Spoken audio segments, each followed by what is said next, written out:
was good. I hate Charles Billingsley couldn't be here.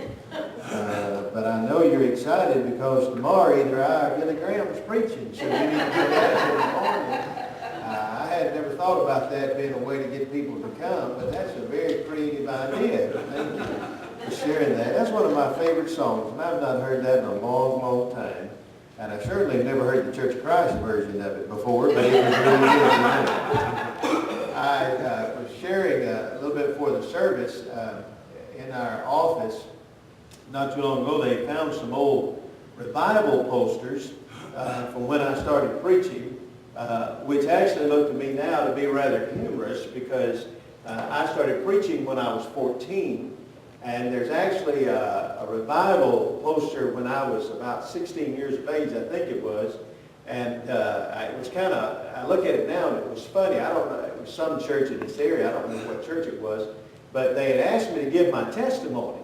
Now, you understand it takes as much of the grace of God to save a good person, but it does a bad person. But I grew up in a Christian home and had wonderful parents and loved the Lord, never took drugs or drank. I'm 54 years of age. I've never, to this day, tasted alcohol that I knew it.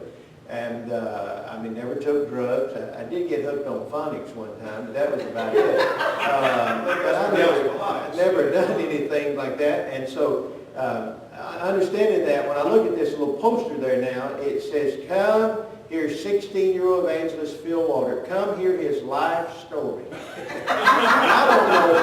I don't know what I preached that night, but it had to be the world's shortest sermon. But one of the posters next to that was when I was 17 years of age. Dennis and I did a revival together at Trinity Baptist Church. And he led the singing and I preached. It was a weekend. And I remember it well. In fact, I learned a lesson at that revival that has done me well throughout the years. Because they announced on Saturday night following the service that John was going to do a karate demonstration. And he was going to do all this karate. Well, they thought that'd help the crowd if Friday night during the service he demonstrated some karate. And he told me he wanted me to help him. And he had me stand right there and he said, "Now you hold this board like this right here." And he was going to wheel around and kick the board and break the board, and that's going to impress everybody, and they'd come Saturday night and see him do more things. Well, I don't know if he got out of step or I stepped forward, but something went wrong, and he wheeled around and he broke the board and nearly broke my nose. Blood went everywhere. And here's the valuable lesson I learned. Never, never, never help anybody do a karate demonstration. Now that has served me well, because the next night he wanted me to lay there and him break a watermelon on my belly. I said, I mean, you're a fool. Anybody can be a victim one time, but you're a fool if you do it twice. I said, I'm not going to do it. And I didn't do it. So thank you, Brother John. You taught me a very valuable lesson that night that I've never forgotten. I don't know how I got off on that. Take your Bible tonight and open it, if you will, to the Gospel according to Luke, chapter 15. Luke chapter 15. And today, as I just sought the Lord about what to preach, for some reason, only the Lord knows, I feel very impressed to share this message with you tonight. In Luke chapter 15 is the familiar story of the Prodigal Son. And we know this story, so for the sake of time, we'll not read all the story, but let's begin in verse 17, where the scripture says, quoting, this is Jesus speaking, says, "And when he came to himself," that is, that wayward, rebellious prodigal son, "when he came to himself, he said, How many hired servants of my father's have bread enough and to spare, and I perish with hunger? I will arise and go to my father, and will say unto him, Father, I have sinned against heaven and before thee, and am no more worthy to be called thy son. Make me as one of thy hired servants." Now, you may want to note this in your Bible. The attitude in verse 19 was he would say to his father, "Make me," stands in contrast to what he said to his father in verse 12 when he said to his father, "Give me." Then in verse 20, "And he arose and came to his father. But when he was yet a great way off, his father saw him and had compassion, and ran and fell on his neck and kissed him." Some time ago, I was invited to preach in a church where I had not been before. In fact, I didn't even know the pastor very well. We had mutual friends, and through those friendships, he invited me to come and to preach. And I remember we had the Sunday morning service, and when we concluded, the pastor and his wife and I went to a restaurant to have lunch. And as we were sitting there getting to know each other, I asked them about their family. And they told me they had 5 sons, all adults, all living away from home. And over the next few minutes, they told me about 4 of their sons, how they were active in church, doing various things in the church. But I noticed there was one son they never mentioned. Well, I really didn't think too much about it until a few days after I was there. The pastor's wife wrote me a letter. And when she did, she said, "Brother Phil, I want to apologize for not telling you about our 4th son." She said, "But I must tell you, he is our prodigal. Like the others, he grew up in church. He did all the things you do in church. He loved to go to the youth camps. He sang in the youth choir. In fact," she said, "he was so involved that if I had to choose one of our sons who would follow their father in ministry, it probably would have been our 4th son. But shortly after he graduated from high school, he went to college, and we began to hear reports," she said, "of things he was doing that broke our heart.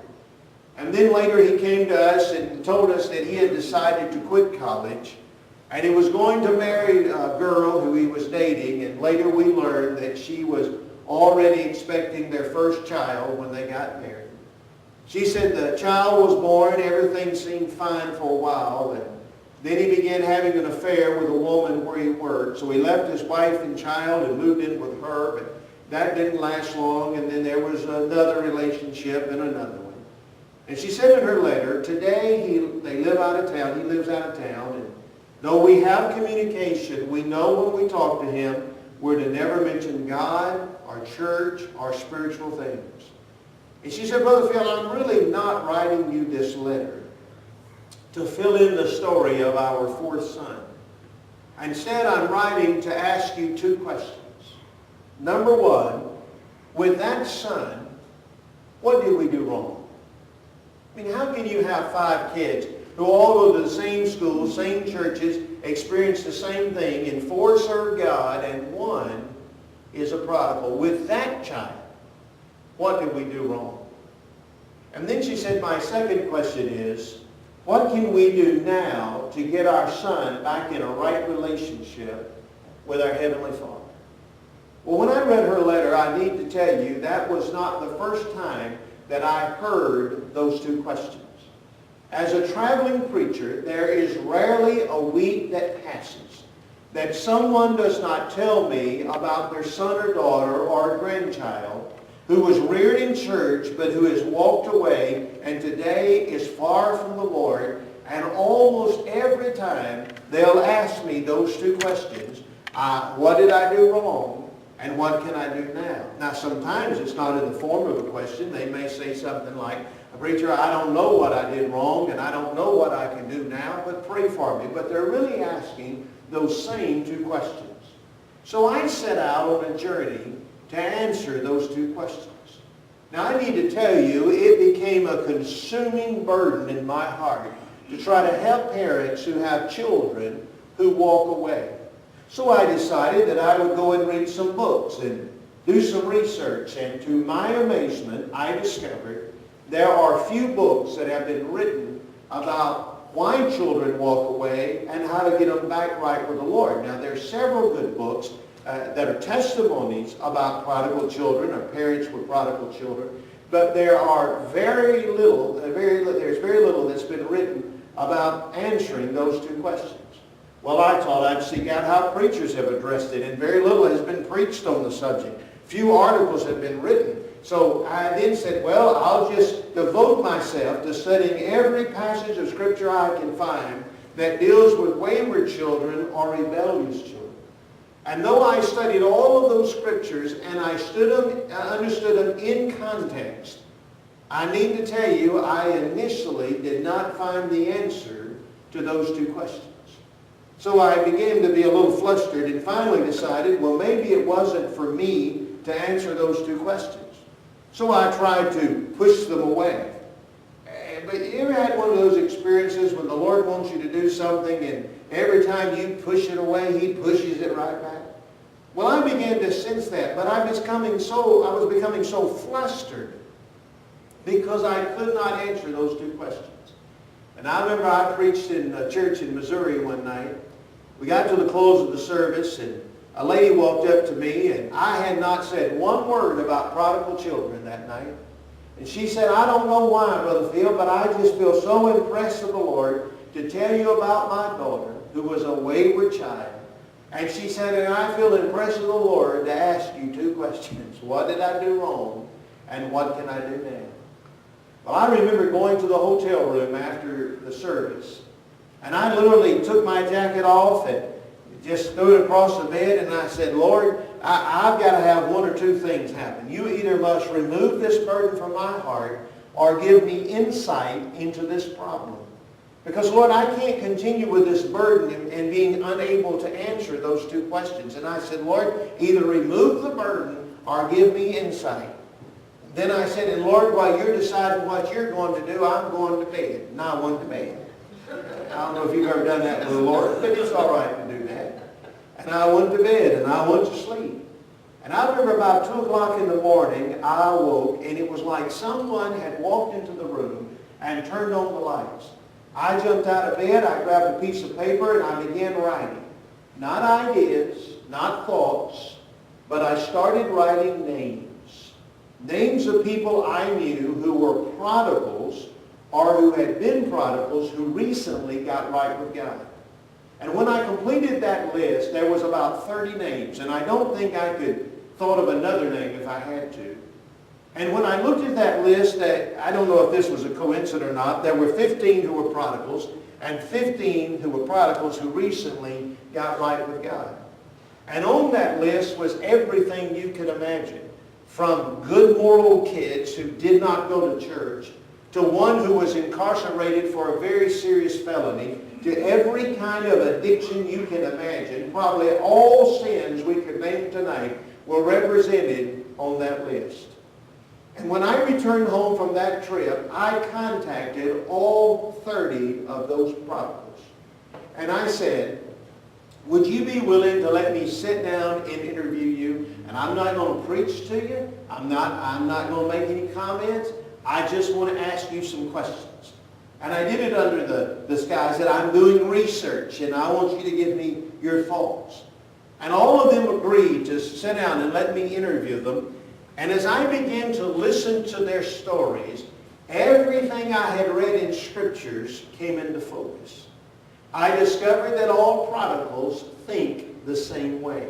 Whether they're just good moral kids who don't go to church or the worst addictions you can imagine, they think the same way. And when I went back to this story in Luke, I suddenly realized the Father did everything right.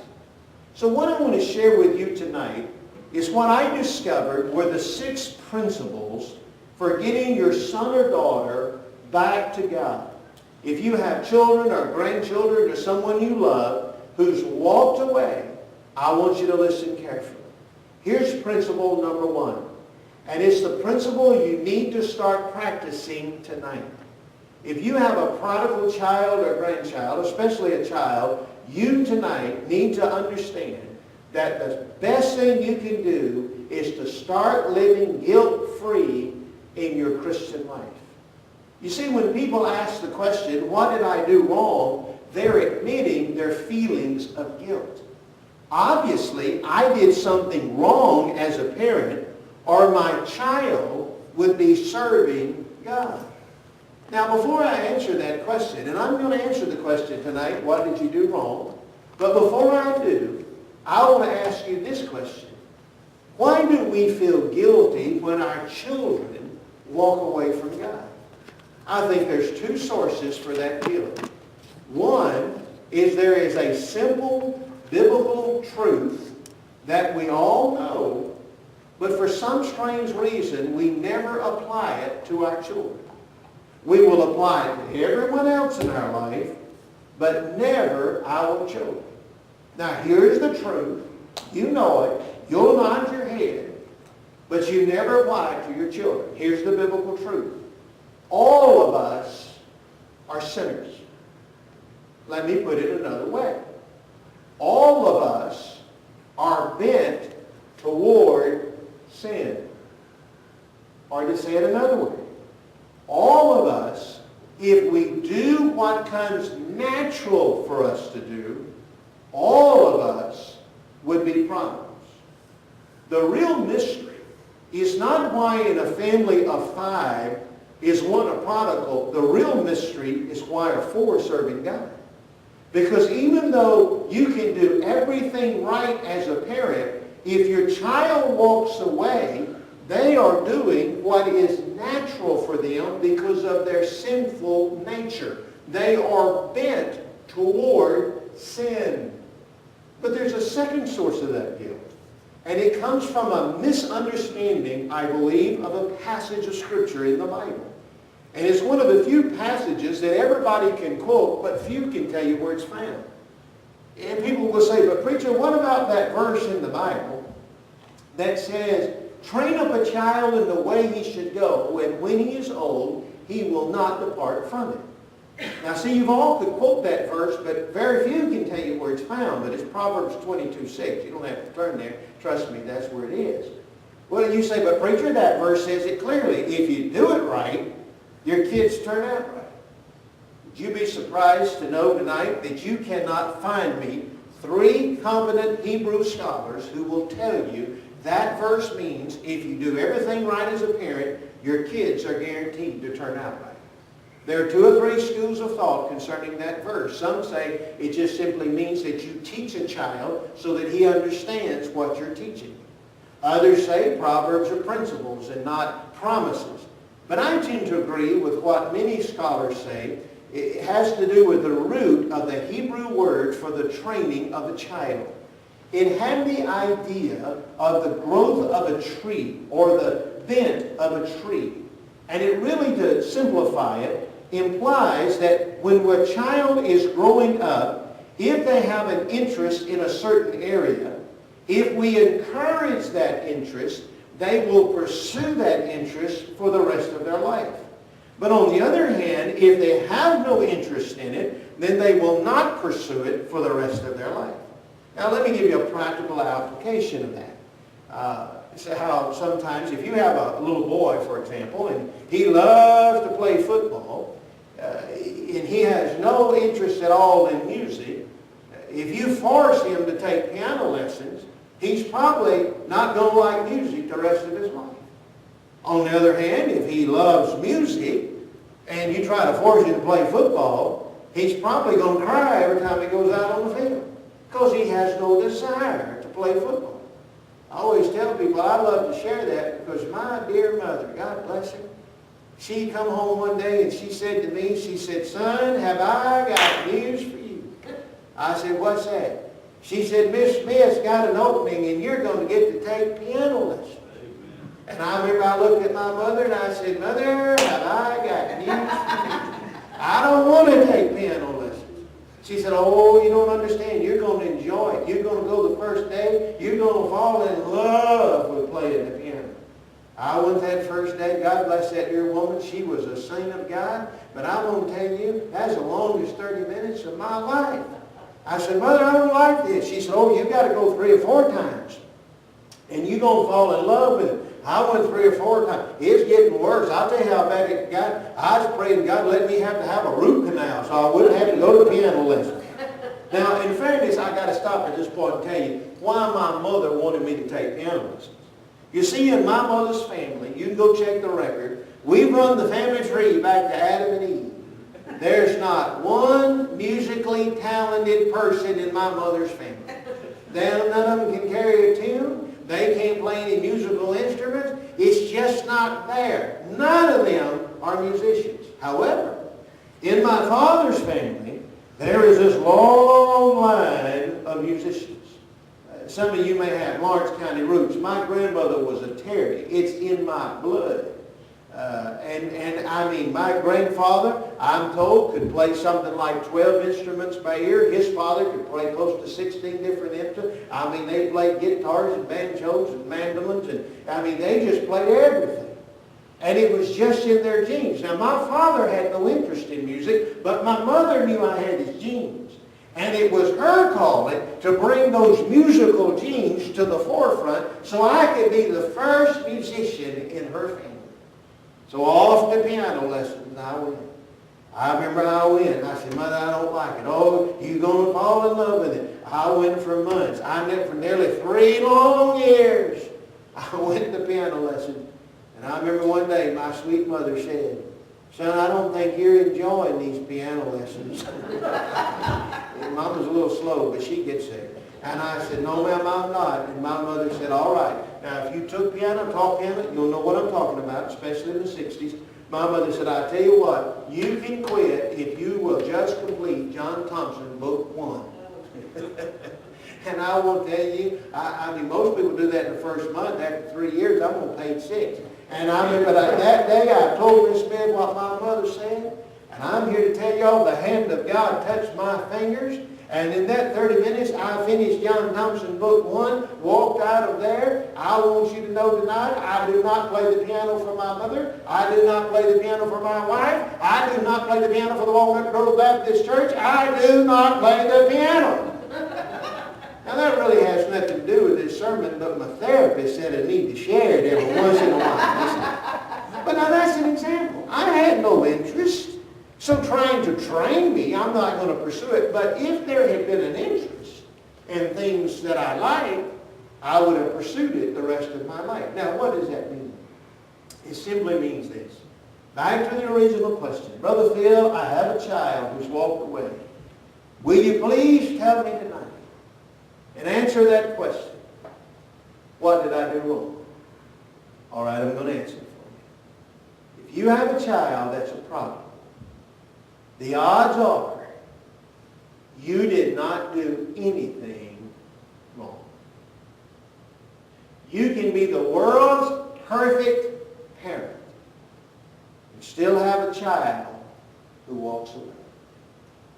But yet the devil makes you feel guilty. Now, I know what some of you are thinking. Somebody said, sometimes people come up after service like this and they'll say, Brother Bill, you know, my wife and I, we've got 12 children. They're all missionaries in Africa. Everybody was a wonderful parent like we was, while their kids would be serving God on the mission field too. I've had people say that to me. But I want to ask you this. If you believe as a parent that if you always do it perfectly right, your kids always turn out right, then I'd like to ask you this question. What did God do wrong with Adam and Eve? What did Jesus do wrong with Judas? You can do everything right, still have a child walks away. But when you do, you know what the devil does? He makes you feel guilty. He makes you think, well, I can't teach that class. I can't sing. I can't serve in a position in the church because of the waywardness of my child. And you sit in church with that guilt. Can I tell you something tonight? Until the Spirit of God tells you what you did wrong, you must assume you did nothing wrong and start living guilt-free. Because if you feel guilty, the prodigal is going to manipulate you and control you, and you'll never be able to help your prodigal. So principle number 1 is live guilt-free. Here's the second one. You say, but Phil, I know what I did. I know what I did or I said that hurt my child. Well, then number 2 is go to your child and ask for forgiveness. I'm amazed how often there are people who can tell me how they hurt their child, but they've never discussed it with their child. And when you ask for forgiveness, they may not give you forgiveness, but at least you've removed the barrier and you've admitted what you did was wrong.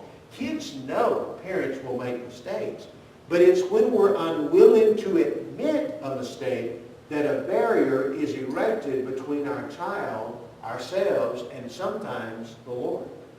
But here's principle number 3. You must love your child unconditionally. Well, Brother Phil, I do. Can I see if you love your child unconditionally? You ever find yourself wondering, be honest, you haven't said this, but have you ever found yourself really wishing that your child had never been born? Or have you found yourself even saying to your prodigal child, why can't you be like another person? Let me take it even a step further. Do you have a child or a grandchild tonight that you really hope that I never find out belongs to you? Well, if any of that's true, that's not unconditional love. Because unconditional love says, I'm not proud of what my child or my grandchild has done, but I'm going to love them whether they're good or whether they're bad. Because if you love unconditionally, your child is not only going to know it, but it is going to affect how you act and react to the things that happen in your life. Let me give you an illustration tonight of two men who knew each other, were friends, two men who experienced basically the same thing. Watch how these two men react and see if you can identify the one who had unconditional love. One was a man that very active in a Baptist church, leader in the church, taught Sunday school, deacon, even been the church treasurer, a very highly respected man in the community. And one day his teenage daughter came home and told him, Daddy, Mama won't tell you. She says, I must tell you. But Daddy, I'm expecting a child. And of course she wasn't there. And he looked at her and he got angry. By his own testimony, he got angry. How could you? How could you let this happen? Don't you know my reputation in the church? Don't you know my reputation in the community? And by his own testimony, he got angry and began to pound on the coffee table and say, I cannot believe what you have done. You have humiliated me in front of everybody. And in his anger, he said to his daughter, I want you to get your things, get out of my house. I want you to know that you are no longer welcome in my home. This kid will never be welcome in my house. And as far as I'm concerned, from this day forward, you and this baby are dead. And she left. And the man bragged about what he did. Why, he took a stand against sin in his house. People can't say he's soft on this. You're going to teach her a lesson. But the church where that man attended, about 6 months after that happened, they were having a Sunday night service. And the pastor walked to the pulpit, and tears started streaming down his cheeks. And he said, tonight I'm not preaching a sermon. I just need to talk to you as my congregation. He said, you're going to hear something in a few days, and I prefer you hear it from me than from someone else.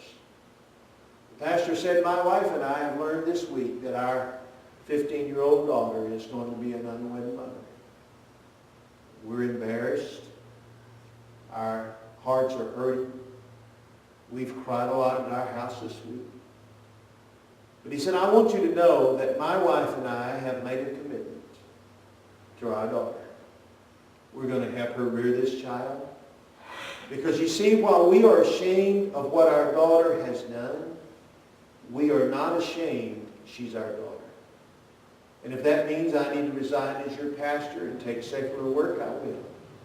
But I want you to know, though we're grieved by what our daughter has done, our love for her hasn't lessened at all.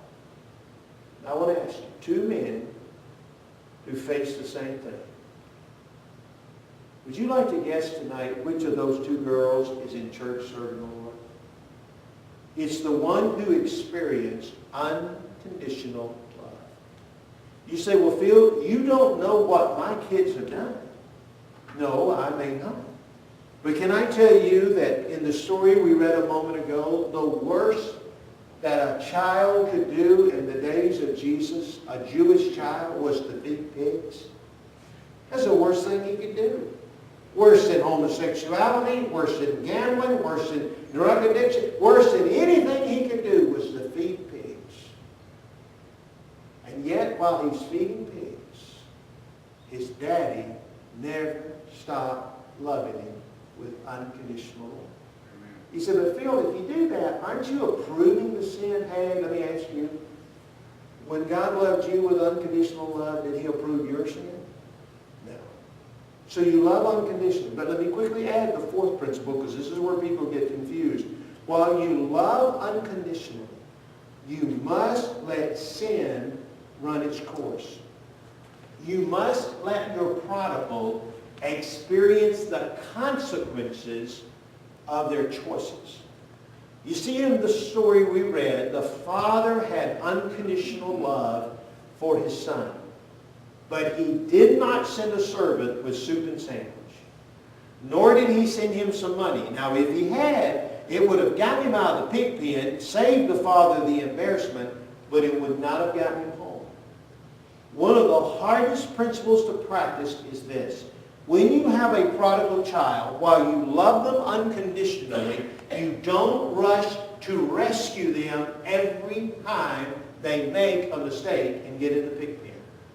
Because it may be the pig pen that breaks them to get right with God. So you let them feel the consequences of their choices. But along the way, there's a fifth principle. You need to guard your words. Watch what you say. When I was interviewing those prodigals, there was one prodigal who said something. I couldn't have written this better myself. He looked at me and he said, Phil, I got to tell you, I do not understand my mama. He still lived at home. And I said, what do you mean? He said, my mama tells me all the time how sorry her preacher is. She don't like that man. She can't stand the music director. She don't like the music. She don't like the sermon. She don't like where her Sunday school class is. She don't like nobody in the church. She don't like nothing they're doing. And my mother is shocked on Sunday morning when I don't want to go to that terrible church with all those sorry people and listen to that sorry preacher. You know what I have discovered? If we're not careful, here's what happens. Because we're big adults. We're big boys and girls. We think in our mind it's okay for us to be negative about the church and things of the church. But can I tell you what happens? When you're negative in front of children or negative to a prodigal especially, the devil takes it and magnifies it 100 times. And sometimes us being negative is what drives our children away from the Lord and keeps them away. It's not worth sacrificing your children on an altar of trying to get what you want. I preached one night, the very message I'm preaching tonight. I was in a church, and when I said that very point, there was a man in the church. He was probably about 75 years old. And he started sobbing, weeping loudly. So loudly I could not finish the message. And he came broken. And after the service, he looked at me and he said, Brother Phil, you had no way of knowing. I have 5 children, 5 boys, and all 5 of them are in prison. And he said, I've often wondered what it was that kept my kids away. He said, but I got to tell you, I spent all of my time running down the preacher and the music, running down our church, trying to keep stubborn. And he said, tonight I realized it, that while I thought I was doing good stuff for the church, I was literally handing the devil my children. You guard your words. And by the way, can I tell you this? When your kids get right with God, make sure you still watch what you say. Did you notice what the father in this story did not do?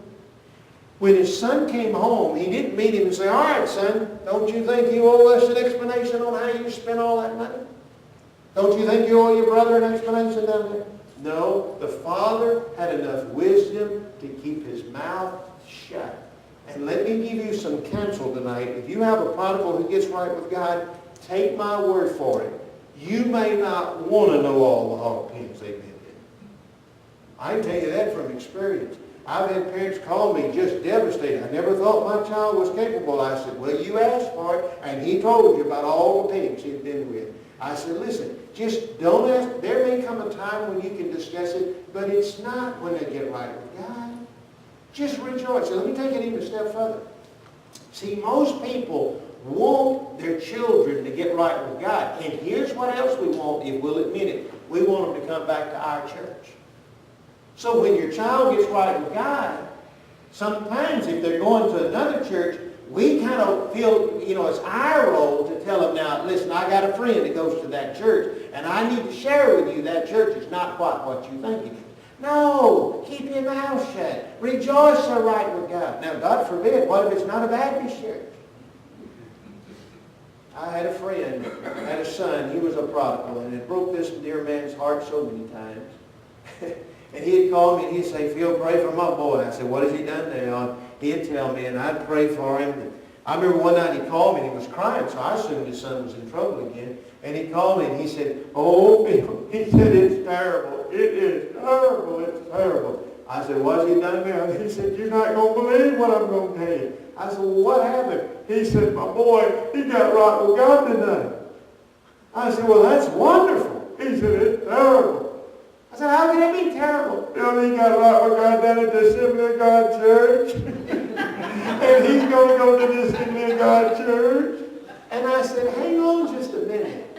I said, let me just tell you, buddy, I disagree with my Assembly of God brethren, I do. But why are you so worried about that tonight? Tonight you ought to be rejoicing that the people of the Assembly of God, they were able to reach your son. Why aren't you rejoicing? Well, it's just terrible because you don't know that church. They fall out in the floor and they jump over the pews. And I said, listen, I do know that church. In fact, the pastor is a friend. I said, do you need to understand something? You need to be rejoicing tonight. Your son got right now, but you don't understand. They fall out in the floor and they jump over pews and they run around the church. I said, listen to me.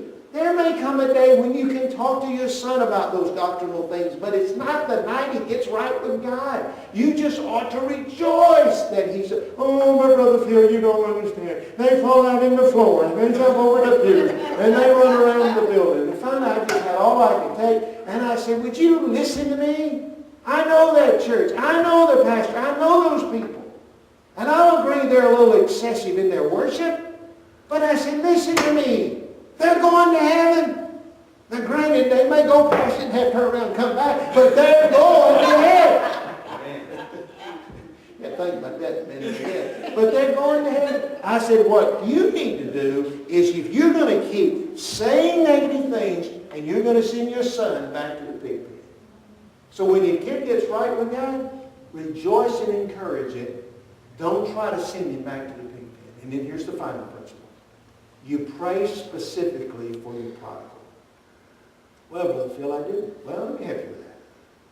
When I have talked with prodigals who have gotten right with God, there are two things that almost always emerge that God seems to use to get the attention of the prodigal. Now, if that's the case, shouldn't this be the two things you pray? The first thing you will often hear, if you listen to the testimonies of prodigals, see if one of these two don't emerge.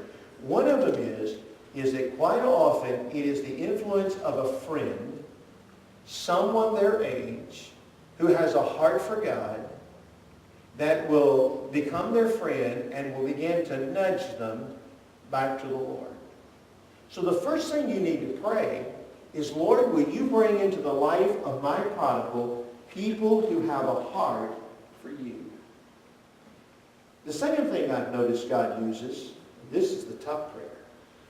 It is often the sickness or death of a parent or grandparent that gets a prodigal's attention. So the hard prayer is to say, Lord, if I as a parent or a grandparent, if I need to suffer and die, if you need to take me to heaven to get my child's attention, I want you to do it. Now that's the hardest prayer you'll ever pray. But if you can pray that prayer and mean it, all the other stuff is easy. Because sometimes it may be that God wants to let us walk through suffering to get the attention of a prodigal. In our office, some time ago, we had one of our employees make a suggestion. They suggested that we all bring our lunch on Wednesdays, and while we were eating, we just let each of our staff people be assigned a Wednesday. And while we were eating, they just shared their personal testimony. And I thought that was a good idea, so I assigned a staff person to kind of make a schedule for everybody to have a chance to share. And on some weeks I'm out of town, of course. Some weeks I'm in town. And I noticed on the schedule that one of our employees was scheduled to share a testimony, and it happened to be when I was going to be in town. But I knew for her that was going to be very difficult because she's related to me. In fact, her grandfather was my mother's brother. So her grandfather was my uncle. And I've known her since the day she was born. I've known everything about her life, how she became a Christian when she was young, and then when she was older, that in college, that she got away from the Lord. And I knew her story. And it's hard to share in front of your relatives. And so, but I was scheduled to be there. I mean, I was to be in town, but I didn't feel like I needed to be there. And so I just prayed about it and told the Lord I didn't know what to do. And then I got a call that my wife and I got invited to this luncheon, and I knew we needed to go. And so I knew that was an answer from the Lord. So I told him we would come to the luncheon. I wouldn't be there that Wednesday. And I remember I went into Marla's office, and I told her, I said, now, I need to tell you, I'm not going to be here tomorrow when you share your testimony. I don't think I could have told her she won the Publisher's Clearinghouse sweepstakes. She'd been any happier. She said, woo, I'm glad. She said, I wasn't going to tell you, but I've been praying all week you'd be sick tomorrow. I said, well, you don't have to go to that. The next day we went to the luncheon, came back from the luncheon, and I went into a young man who was then an intern with our ministry. And I said, how did Marla do? Oh, she did great. Shared how as a young girl she became a Christian in college, became a prodigal. And then she shared with our staff how it was the sickness and death of her grandfather, my uncle, that got her to get right with God. And I remember hearing that. My mind went back to those times when her grandfather came to my office and shared his brokenness over his grandkids. And I can remember him praying with me and saying, Lord, whatever it takes to get their attention, including if you need to take me to heaven, I want you to do it. Sometimes later, he had diagnosed with terminal cancer and fought it for about 2.5 months, and then he died. But I can remember, it was during that 2.5 months that Marla got her heart right with God and wrote her grandfather a letter. Her father read it to him on his deathbed. That day when I left our office, I sat in my car for a moment, and I said, Lord, thank you for my grandfather's commitment. Thank you for his willingness to say whatever it takes. And I said, but Lord, I wish you could be here to see how she's involved in church. Her and her husband, her family now is involved in church, leaders in the church. I just wish he was here to see what you're doing in her life. And then I got an idea. Never done this before. I said, Lord, if you're on the streets of heaven today and you see my uncle, her grandfather, would you tell him for me, that his granddaughter stood today and blessed your name? Would you tell him for me? See, I can't stand here tonight and say, boy, if you do these things, it guarantees your kids get right with God. No, because they make the choice to walk away. They're the only ones who can choose to come home. What I'm telling you tonight is, you can remove the barriers so that when they do come to themselves, they know they can come home, both literally and spiritually. But what if it is your sickness and death that gets their attention? You say, well, I won't get to see them get right with God here. You're right. You may not. Well, what if you're walking on the streets of heaven one day and the Son of God comes over and says, have I got news for you? You know the son that broke your heart, the daughter that caused you to cry many tears, they stood today and blessed my name. You see, the next best thing to seeing a prodigal get right with God here would be hearing about it over there. And it will happen when we're willing to say, Lord, whatever it takes, I'm willing to do it. Would you bow your heads with me, please?